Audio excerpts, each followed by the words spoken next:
Good afternoon, students. We have already studied about serum alkaline phosphatase. In this class, we will move forward with serum calcium test, which is also known as serum calcium test by OCPC method. OCPC is the name of the reagent that we will use. So, in this class, we will first study, because we have also to study mineral metabolism. So, I will give you a brief account of the various aspects about serum calcium, the theory portion and the principles of the test.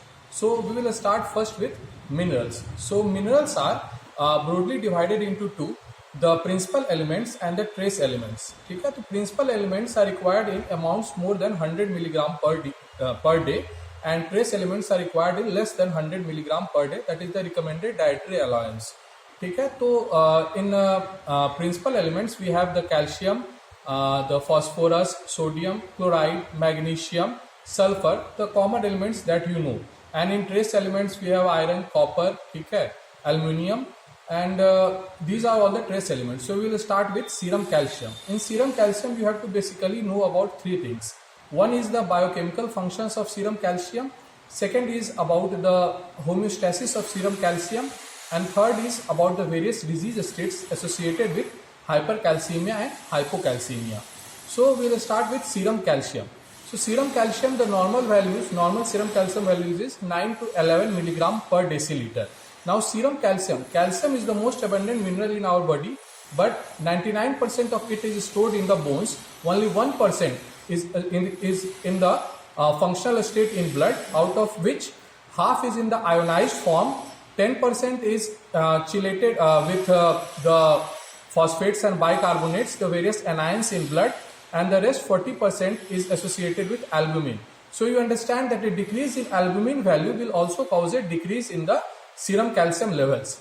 Okay? Then we then move on to the various biochemical functions of serum calcium. The most important are about the bones and teeth. It helps to mineralize the bones. As you know, bone is a mineralized connective tissue, so it helps to mineralize the bones and teeth.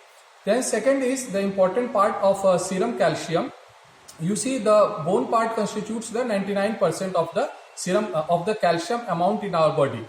But the serum calcium, the more important part is about its muscle contraction. It's used in muscle contraction, nervous excitation. Then it's used in coagulation. So in muscle contraction, the calcium initiates the muscle contraction by combining with troponin C. You all know this. Then it's about nervous excitation, and in blood coagulation, calcium acts as a factor in activation of many clotting factors like factor 4. ठीक है, इसके बाद फिर भी move around that calcium also helps in activation of enzymes and in release of hormones like insulin and parathormone. Also, calcium acts as intracellular messenger. So sometimes it acts as a second messenger in place of cyclic AMP, and other times it acts as a third messenger after cyclic AMP, as in the case of ADH hormone. So this is about the biochemical functions of calcium. We now move on to the more important part, the homeostasis of serum calcium. So in homeostasis you have to learn there are three organs which are important, and there are three hormones.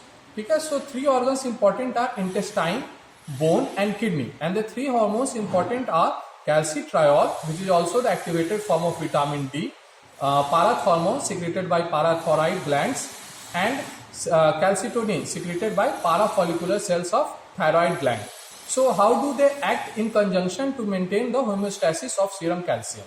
So when the main function of parathormone is to raise the serum calcium levels.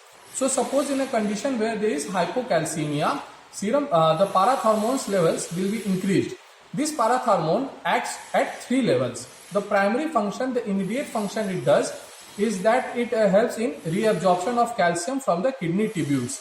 This leads to immediate rise of calcium levels, but the amount is very low. Then the second part is the parathormone action on bones, mainly the osteoclast, by which it demineralizes bone and brings the calcium back into the serum. So the serum calcium level is increased.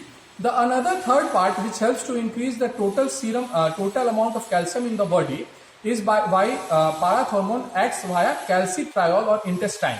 It helps in absorption of calcium from the gut, means basically from the food. So it increases the amount of calcium in our body. So calcitriol parathormone acts by calcitriol. Calcitriol is what? 125 dihydroxycholecalciferol, or the activated form of vitamin D. So, and calcitriol also helps in mineralization of bone. Now the other hormone, calcitonin, is acts exactly opposite to that of parathormone. It helps in mineralizing the bone and thus helps to decrease the level of serum calcium. So you see, when serum calcium is reduced, parathormone levels are increased, and when the serum calcium levels are increased, calcitonin is increased. Another factor which helps in serum calcium maintenance is the product of serum calcium and phosphorus. It is important for mineralization of bones. The product of serum calcium and phosphorus, when it's less than 30, it causes rickets. More than 40 and 50, it will lead to increased mineralization of bones. Okay? Then other topic is what happens when the calcium levels are reduced or calcium levels are increased. So when the calcium levels are increased, it is hypercalcemia, which is found in conditions of hyperparathyroidism and certain metastatic disorders like multiple myeloma, okay, and Paget's disease also. But the more important part is hypocalcemia, which is reduction in calcium levels below 7 mg per dl, and it causes tetany. It might become a life-threatening conditions because of the various arrhythmias that can be associated because of hypocalcemia. But primarily it causes nervous irritability and various convulsions. Okay? So these form a part of. So this is in brief what you want to know about serum calcium levels. Okay? But the practical part, the practical aspect is pretty easy. Serum calcium quantitative estimation we again do by calorimetric method, and by this is OCPC method, which is orthocresol phthalate complex. Okay? This is OCPC method. It has 3 reagents. L1 is buffer reagent, L2 is color reagent, and S is calcium standard of 10 mg per dl. Okay? So here the compound the compound that is created is of a purple color, and we measure it by the filter of yellow color of 570 nanometer.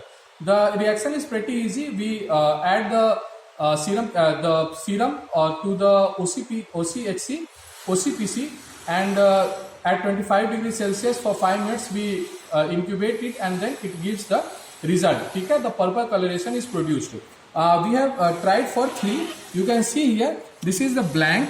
Okay? It has no color production. This is the test sample. Okay? You have the test sample. We have created the test sample by using half of the levels of the standard, and this is the standard. You can see the difference in the color levels. It is slightly lighter of the test, and the standard is slightly deeper.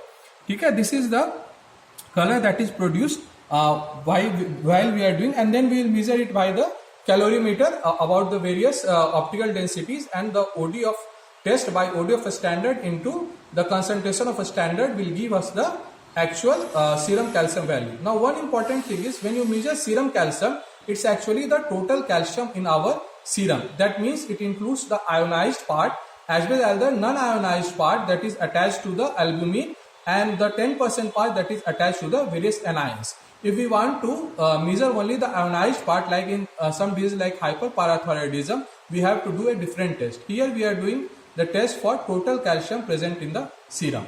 That will all for today. Thank you so much.